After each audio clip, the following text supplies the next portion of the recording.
Ever had a coworker sabotage you? Mine did, but Microsoft uncovered the truth. My name's Jonathan, and last month I was up for promotion as team lead. I'd worked at the company for 3 years, always staying late, always taking extra projects. But there was one person who hated me for it. Sophie. She'd been hired around the same time, but she always felt threatened by me.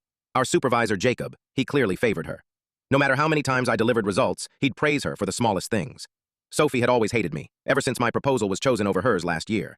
I should have seen this coming. So when the team lead opening came up, I knew I had to prove myself.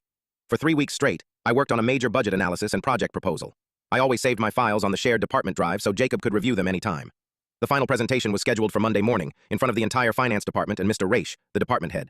That morning, Sophie was acting weirdly friendly. She walked past my desk, smirked, and whispered, "Good luck today, Jonathan. Hope your numbers add up." I ignored her and walked into the conference room, feeling the weight of my future on my shoulders. As I started presenting my Excel data, my manager Jacob frowned and said, "Jonathan, why are these formulas missing? The projections are blank." My heart dropped. I clicked different sheets. Everything was gone. Then I opened my Word proposal. Entire sections were deleted. Paragraphs left half-finished like a toddler wrote them. People were whispering. Mr. Raish looked confused. I saw Sophie smiling in the corner. I felt sick. My career, my promotion, my reputation, all gone in seconds. I tried to speak, my voice shaking.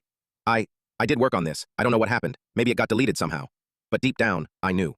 That morning, she'd offered to double-check my files for typos before the presentation. I thought she was being helpful. But while I grabbed coffee, she must have opened them from the shared drive and sabotaged everything.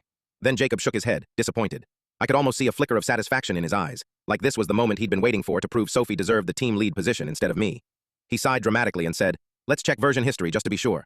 But I knew Jacob. He wasn't checking to clear my name. He was checking to make sure he had every reason to never let me go that easy. As he right-clicked the Excel file and clicked Show Changes, my hands were shaking so hard under the table, I thought everyone could hear my heartbeat. And suddenly, there it was. Every cell she deleted.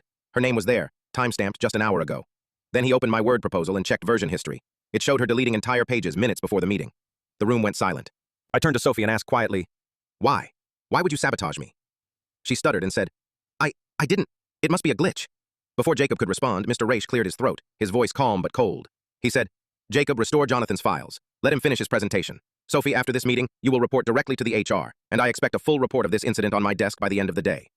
Sophie sank back in her chair, face pale as the rest of the team avoided her eyes. I finished my presentation, my hands still shaking, but I got through every slide. When I sat down, Jacob looked at me, and for the first time in 3 years, his eyes held something different. Respect. Later that afternoon, as I was organizing my notes, I saw security standing by Sophie's cubicle while she packed her things into a cardboard box.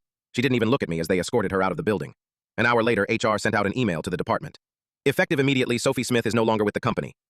Jacob walked past my desk on his way to a meeting. He paused, looked down at my open Excel sheet and said quietly, "Good work today, Jonathan. Keep it up." She tried to destroy my career, but in the end, her own actions destroyed hers. She thought she could escape the consequences, but karma had other plans.